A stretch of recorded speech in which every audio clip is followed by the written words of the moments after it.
संसार दावा नल लीढ़ लोका। संसार किस प्रकार है?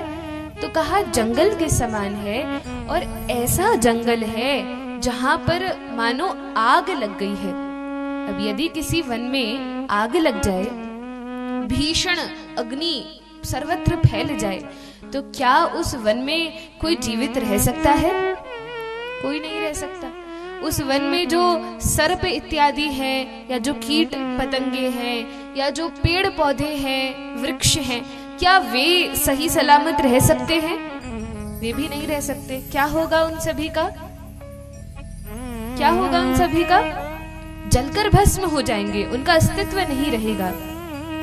और उस वन में जो भीषण आग लगी है, उसकी तपन से, उसकी गर्मी से वे बहुत ही जलेंगे, ताप का, अग्नि का, तपन का अनुभव करेंगे।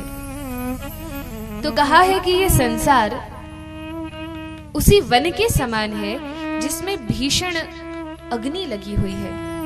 अच्छा, तो हम सभी जीव तो इस संसार में रहते हैं, हम तो इस संसार में आ गए हैं। फिर इस तपन को, तपन क्या है वास्तव में? तो हमारे जीवन में जो 3 प्रकार के तापत्रय हैं, जो दुख आते हैं, आदि भौतिक, आदि दैविक और आध्यात्मिक ताप जो आते हैं, वे ही यह तपन है, ये गर्मी है।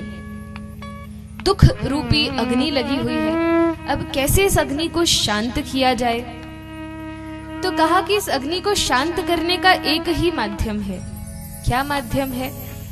तो कहते हैं, श्री सनातन गोस्वामी कहते हैं, अहो अहो हे न कलेर विधूयते सुधा सुधारा मधुरम पदे पदे, कि निसंदेह यह संसार उस वन के समान है जिसमें अग्नि लगी है, अर्थात बहुत प्रकार के दुख हैं, बहुत प्रकार के ताप हैं, बहुत प्रकार के संकट हैं, बहुत प्रकार की दुविधाएं हैं।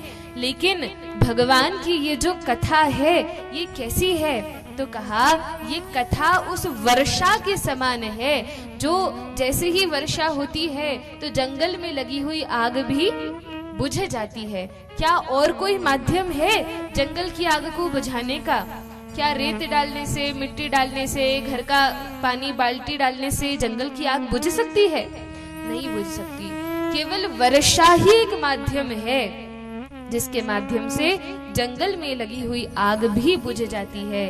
इसलिए कहा कि यह जो भागवत है और भगवान की जो कथा है, यह उस वर्षा ऋतु के समान है जो हमारे दुखों को, तापत्रयों को समूल नष्ट कर देती है, पूर्ण रूप से बुझा देती है।